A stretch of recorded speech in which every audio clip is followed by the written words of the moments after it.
Hi everybody, Jo here again. Thanks so much for popping in today.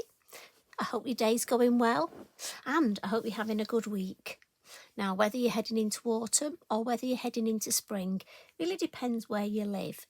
But I thought I'd come in today with a card suitable for our current challenge. And the current challenge for September is Autumn Hues. So even if you're going into spring, I'm sure you could still make a card with the colours of autumn, couldn't you? So I thought it'd just be fun to create this lovely design, and I love looking at different ways of creating designs. As you know, I love wreath cards. They're just something I adore creating. And when I came up with this idea, really all comes because of the new colours of the Versafine Clair ink. I just love using them. So this is what we're going to create. And I do hope you love this idea and that you'll create along with me. So you need a piece of the A6 Multifarious card. And I've just popped a black line round the edge. You can mat and layer on black card or another colour if you wish. Now what I've done is I have put my Versafine Clair inks next to me. Now you can't see it, but I'm going to show you the colours. And what I decided I would do, because I wanted autumn hues, I'd get out all my colours ranging from yellow through to orange, red and then brown and just see what I'd got. So, and I've put them in order that I'm going to use them. So I shall tell you what they are. First, we've got the Cheerful, and that's a lovely yellow. Then we've got Golden Meadow, and that's sort of a, well, mucky yellow, I call it. Then Summertime, my favourite orange. Then the new red, the Strawberry.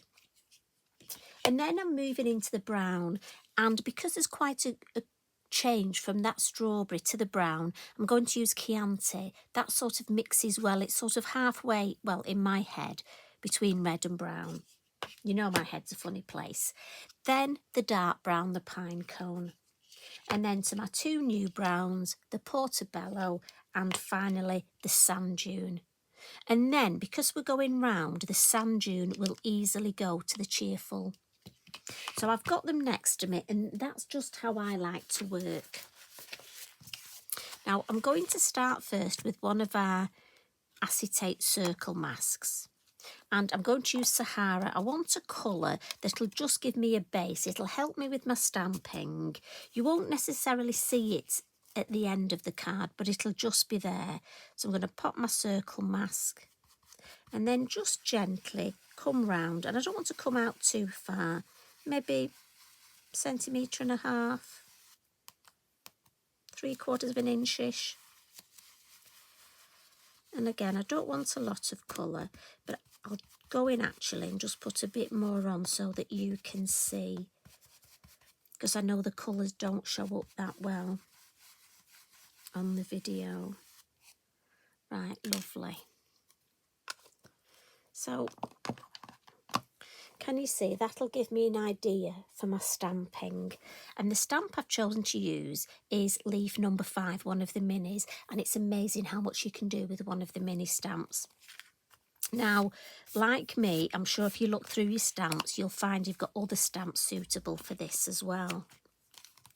So I'm going to come in first, and I'm going to stamp my leaf at the top, and I'm just going to look for the point here and the middle of that leaf, and just use my circle as a guide and go first and second generation. And then I'm just going to clean my stamp on my copy of paper. And if you notice, I'm starting light to dark. So Golden Meadow next. I'm just going to move this slightly because it'll be easier for me to do first and second generation.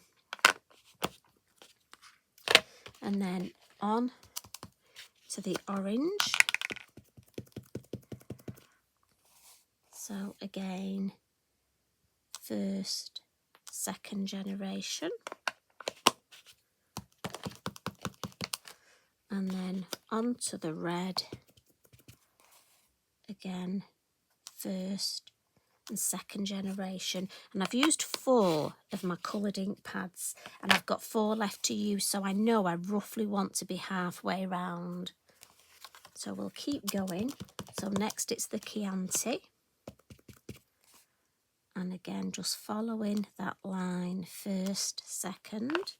And again, I'm just cleaning my stamp on the copy paper. Pinecone, turn it round a little. First, second generation. Portobello. First, second generation. And then hopefully we've got just, give that a good clean. In fact, I'm just going to wipe that on my Inky Binky before we go into the SandDune, because that's a lovely light colour. And we've just got the perfect space there for first and second generation.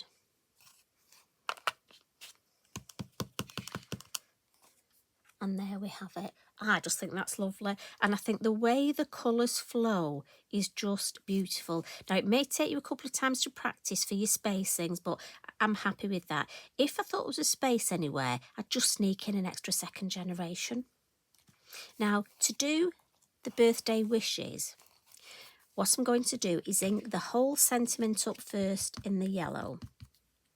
And then when I stamp it, I want the yellow to be this side, going through to brown. So I know that I want this side yellow. So what I'll do is I'll come in with my orange and go over sort of 3/4 of the sentiment. And then I'll come in with the brown and just sort of hit the B and the I. So when we stamp it, and it sort of messes with your head at first, turn it this way around, we'll get our lovely... Now, I've chosen just to go for 3 main colours. You can swap your colours, but how lovely is that? I love that. And again, it's just a nice little twist, something a little bit different to what we normally do. Now, I'm just going to give that a bit of a blot and add a little bit of glitter. So I'm going to turn this over, and I'm going to be using our Eco Glitter, the StarBrights, the Vintage Shimmer, and our lovely Zig 2-way glue pen. Now, you can leave it like this if you want, but I just want to add a little bit of sparkle. So I'm just going to come in really in the middle and just add... Just thought it's a while since I've used the glitter. So we'll pop that on. And then tip that off. Give it a good tap, because obviously we don't want it to... It may stick slightly if the ink's still wet, but when the ink dries, it'll come off. So give it a good tap. And then this, obviously all that goes back in the pot. I'm amazed with these pots. I mean, I do think they are magic because, oh, look at that. There always seems more to go back in. I mean, never seems to go down. I wish my biscuit tin was like that, you know. I could eat them and they wouldn't go down. So, it's going to give that a bit of a blow. And there I've got that lovely, lovely shimmer. And then lastly, I'm going to come in with my Posca. Now, if you don't want to use the Posca, leave this bit off. I just want to take the white off the card just across from one corner to another. But if you're happy with the white, obviously you leave it. I know not everybody likes the Posca splats. I love them. So that just shows you. But what I do want to show you is I couldn't resist having a play. So I chose those colours because of the autumn hues for our Lavinia challenge. And again, everything's on the website. So go and check it out. But I thought I'd get my blues out. And again, I got my blues and my purples. I did exactly the same. Popped them in order. Now I had, I think, 1 extra ink pad for this. So it's slightly closer together. So I just used Della Blue in Elements for behind, and then I went with my lovely blues from light to dark, and then added a couple of purples at the end. Exactly the same as this, but as I say, they're a little bit closer together. Now this, if I wanted, I could have added an extra little second generation, but I like that. I like to see the space through. In fact, I like them both, even though they're that bit different. So there's my original. There's the blue one, and there's today's offering. So I hope you enjoyed that, and I hope you have a little play look, even if it's just doing your sentiment in a couple of different colours. The Versafine Clair are fabulous.